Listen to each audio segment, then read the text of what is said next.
Wagwan my people, welcome back to the channel. And today we are parked up in my 172 Clio. Can you believe it's already been a year since I've owned this car? Probably not, because you haven't uploaded it like at all.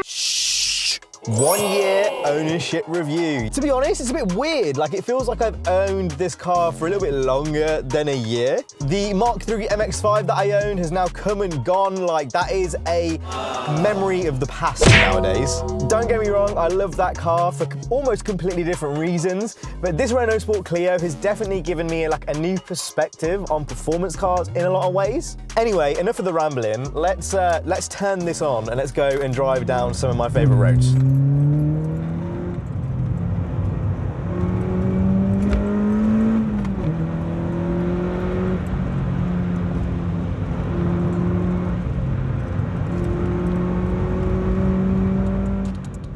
Right, so let me rewind the clocks a little bit to a year ago when I was looking to buy a car. So some of the eagle-eyed viewers may remember that I was looking at a bunch of stuff, not just Clios. I looked at everything that I could have possibly owned, both finance and for cash. But when I was looking, like, there was two things that I knew I wanted for certain. That was a hot hatch and to own the car. I didn't want to have to be tied to finance. So that kind of like, it refined the search, you get me? And in the end of the day, it was between this and an EP3 Type R Civic. So one of the reasons I picked this car over the EP3 was actually because of what I heard over a lot of like motoring journalists. So Henry Catchpole called this car an automotive pallet cleanser. I know Harry, what's his name? Harry Metcalf, I think his name is. He's waxed lyrical a lot about the 182 trophies, and I know Chris Harris, and there's a bunch of other people that have waxed a lot of lyrical on the 182 trophy. So in my head, if I was gonna get a daily driver, I always thought a 172 would be just as cool. And that's kind of what put me over the edge. It was like people that I trusted, people that I watch on a regular basis were like, yeah, these 182s, 172s, really good cars. So I guess the big question is, after a year, does the 172 stack up? What's it been like from like a money perspective? How much did it cost for me to buy? How has it been to keep on the road? Because these cars, they're not like new cars anymore. Like, this came out in 2003, so like, you know, almost a 20-year-old car. So I guess it already is a modern classic in some ways. Yeah, so I want to talk a bit about how that's been, because that's not been in like a straight and narrow path either. And yeah, was Chris Harris right? Were like, you know, Henry Catchpole, was he right? And with all these people right to like, you know, really gas this car up?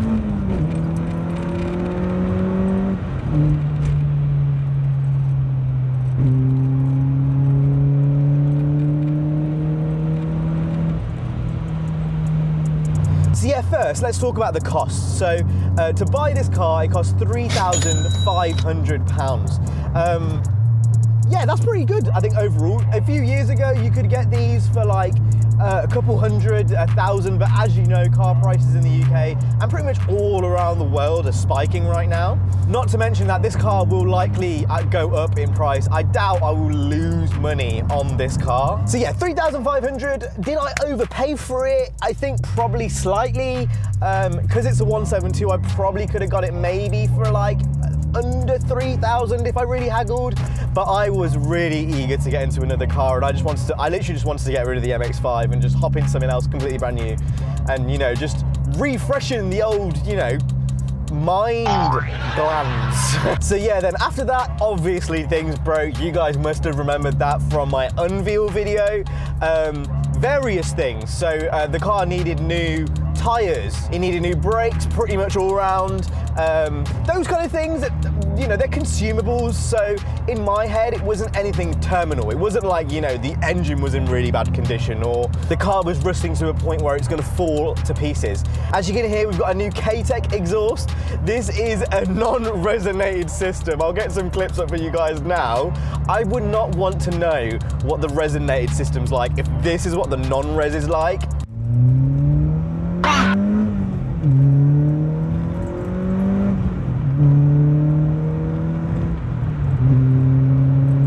To be be honest, it is probably a little bit too loud for my liking on the motorway. Like I said, this is my daily and I do hundreds of miles a week in this car for work. So it is probably, yeah, I'm not gonna lie to you guys, it's probably like a tad too loud for me. You know, the non-res system goes into a high flow cap, which goes actually into a 182 manifold. So realistically, other than some minor suspension differences, this car is actually really similar to a 182 in that way. I did the big cam belt pulley and dephaser change, which is like one of the most expensive things because the engine has to come out when you do the timing belts. And yeah, overall, I think I bought the car for about £3,500, and since then I've probably put about £3,500 actually into the car. Maybe a tad bit more. Yeah, I've not made many bad car financial decisions in my life.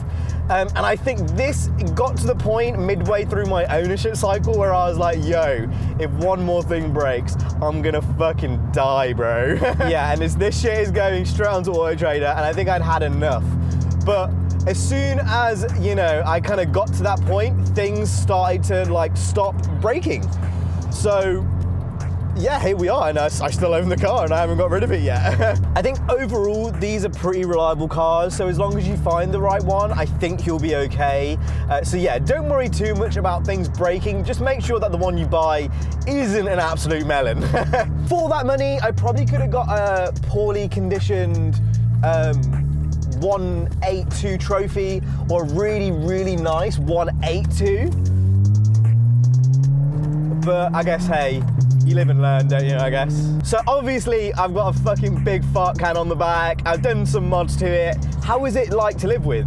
Well, I think overall, if it was a little bit quieter, it's fine, it's perfect. The ride, I think I'm a bit biased because I have come from an MX-5 that was on lowering springs, the shocks on that car were fucked. But overall, coming from that car, this shit feels like a Rolls Royce, to be honest. I've got nothing to reference to in terms of the other Clios, but from what I've heard, I can imagine it's probably a little bit softer than the 182 trophies and stuff. It's not a punishing ride at all, but you can definitely feel every niggle and bump in the road. Definitely not from the steering, because the steering is vague as shit. But yeah, overall, this is from a completely different time of analog hot hatches.